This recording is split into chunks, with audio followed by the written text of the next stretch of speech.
the country to take power in a manner other than by the constitutional process to which they are all allowed. My region and my government in the Caribbean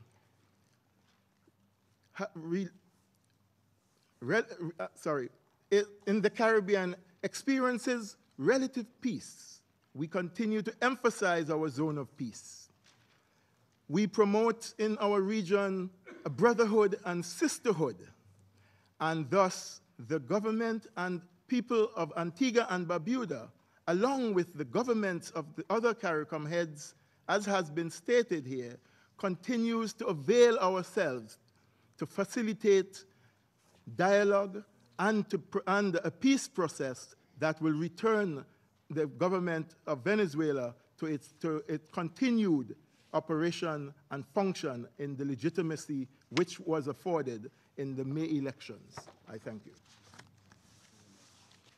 Gracias al representante de Antigua y Barbuda. Thank you to the representative of Antigua and Barbuda for your statement. I now give the floor to the representative of Panama. Señor Presidente, Mr. President, la República de Panamá se hace presente en la convocatoria de esta sesión urgente del Consejo de Seguridad para compartir una vez más la preocupación creciente ante la gravedad de la situación política, económica, social seriousness of the political, economic, social, and humanitarian situation that Venezuela is suffering, committed to the search for a peaceful and democratic solution to this crisis, and the restoration of democracy. The government of the Republic of Panama has explicitly recognized the President of the National Assembly, Juan Guaidó, as the interim president of the Bolivarian Republic of Venezuela.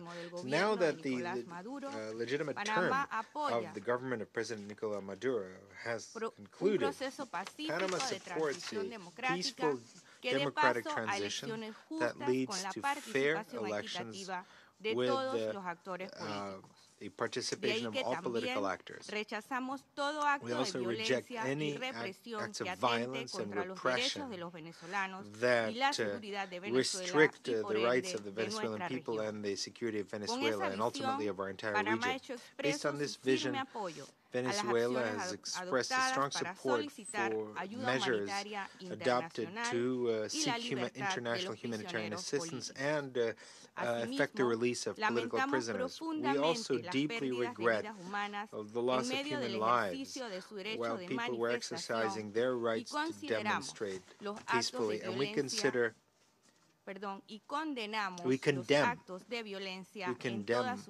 all acts of violence, no matter by whom. Mr. President, the concern about the situation in Venezuela is genuine, and it cannot be interpreted as an interference into its internal affairs, because we have been witnessing the massive and continuous exodus of Venezuelan citizens that are crossing their borders, seeking refuge in our country. Official reports designate that this is the largest migratory crisis of this type in the recent history of Latin America. Now, there have been many efforts made by regional bodies prior to this session without any results. But we will continue with these efforts with the aim of finding a peaceful solution for the benefit of the Venezuelan people. Thank you very much. Thank you very much to the representative of Panama for your statement. I now want to call Your Excellency Anayasi Rodriguez Camejo, Vice Minister for Foreign Affairs and Permanent Representative of Cuba to the United Nations.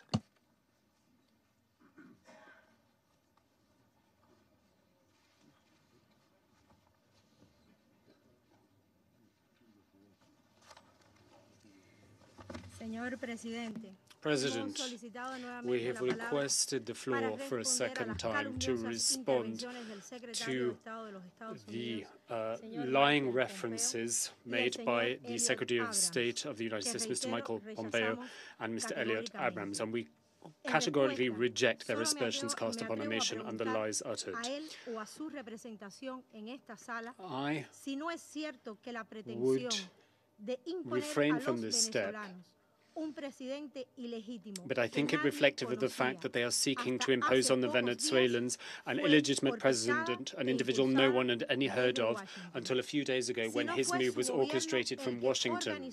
I asked the question in response to the lies he proffered in my nation's direction, whether it was his country or was it not his country that lay behind the coup d'etat that sought to take control in Venezuela in 2002 at the cost of many lives. Is it not the government of the United States of America which for years has subjected Venezuela to an unrelenting economic and trade war intended to reduce the livelihoods and the living standards of the Venezuelan people, to curtail their opportunity to seek out their own future and betterment for themselves, and to undermine social cohesion? The delegation of the United States of America should clarify whether it was its government or not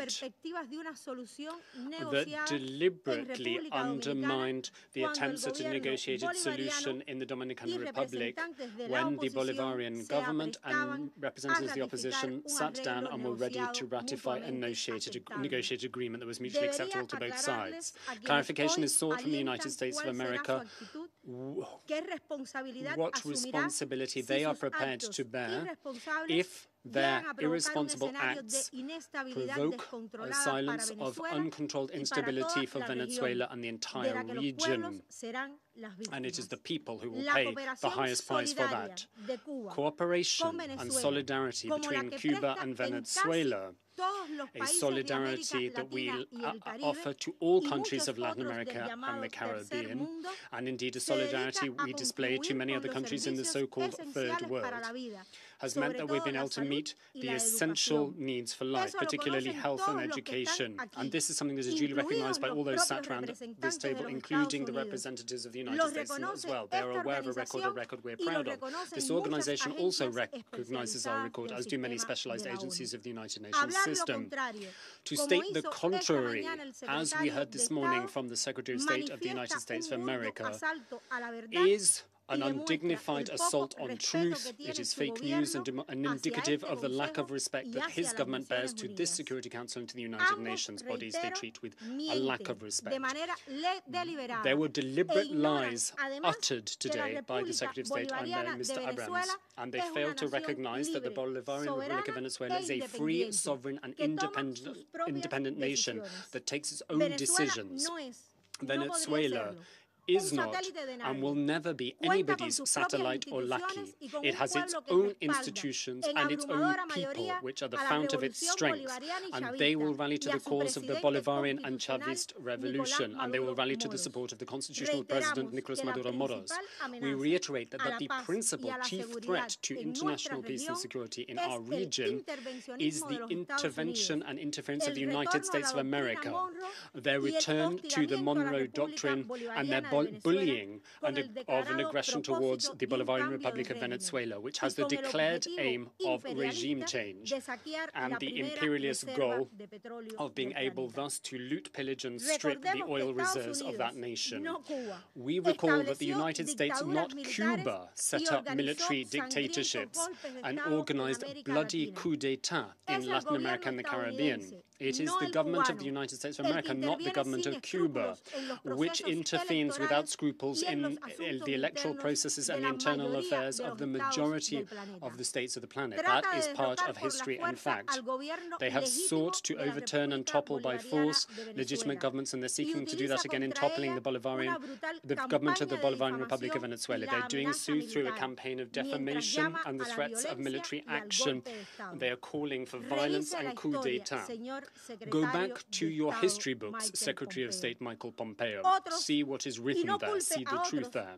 And don't make others responsible for the deliberate actions of the United States of America to try and impose this imperialist hegemony in our Americas by having recourse to the obsolete and dangerous Monroe Doctrine. Thank you very much indeed, President. Gracias a la My excelentísima thanks señora to Her Rodríguez Cameo. Excellency, por su declaración. Rodriguez Camejo for her statement, says the El President. excelentísimo señor Jorge Arriaza, His Excellency Mr. Jorge ministro del Poder Arriaza, Popular para las Minister of the Relaciones People's Exteriores de Power la for Foreign República Affairs of the Bolivarian Bolivariana Republic de of Venezuela, Venezuela, ha pedido la has palabra para requested the formular una floor nueva to make a declaración. further statement. Le doy la palabra. Muchas gracias, señor presidente. Thank you very much, Mr. President. De manera de réplica de algunas cosas que se han Just dicho to respond esta tarde. to something that En primer was lugar, said this nuestra primera morning, this afternoon. intervención First of all, se in nos our escapó initial que la idea de statement, mencionar el discurso del we, presidente Trump en el debate de la we Asamblea left General out that del año 2018 fue para the reference to President Trump's statement in General Assembly in 2018 was to denounce the fact that President Trump at an international forum that embodies international law reiterated the Monroe Doctrine, which basically considers Latin America as the backyard of the United States. And then, in his outlining the new security doctrine of the United States, he reiterated that.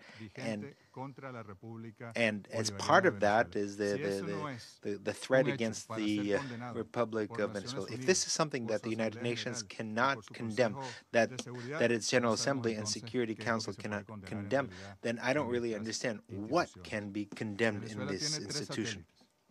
Venezuela has 3 satellites, 1 telecommunications and 1 ground observation satellite that we launched with the help of China. And Venezuela thanks wholeheartedly the commitment of its personnel in ensuring that the Venezuelan people continue to live normally at a time when we don't have, we're lacking doctors, and we have had an army of doctors thanks to our brethren country of Cuba, that only this way we've been able to offer health care to our people. 4 months ago in August, there was an attempt to assassinate President Maduro at a public meeting, and this attempt to assassinate our president that failed. Individuals from Colombia and from Miami took part in that. And there was even a Peruvian journalist who lives in Miami who said that he took part in meetings to plan it, including possibly using drones. And there was an attempt to assassinate all the high leadership of Venezuela at an event to commemorate the National Guard. We requested Colombia and the United States the extradition of these individuals who participated in this attempted assassination. In Colombia, we gave the exact location. And in the United States, we also provided this information. We have received no response at all. Rather, they have offered them status of refugees to the intellectual authors. In addition to those who actually were participated in the physical act. This wasn't discussed here or condemned. Also, we want to say to Colombia, to people, to your authorities, as much as you insult us and you don't want to communicate with us, we want to say that the Bolivarian Revolution of President Maduro is always open to the people of Colombia and its institutions to achieve peace in Colombia, which is the last armed conflict on our continent. Armed conflict with a direct link to the production of drugs, processing of and export of cocaine, among other drugs. We are ready to assist Colombia to achieve lasting peace in all its processes of negotiation. The United States has over 800 military bases around the world, 70 in Latin America. We don't have a single one. Our Constitution that everyone is mentioning and referring to that prevents us having foreign military bases. What we have is military cooperation.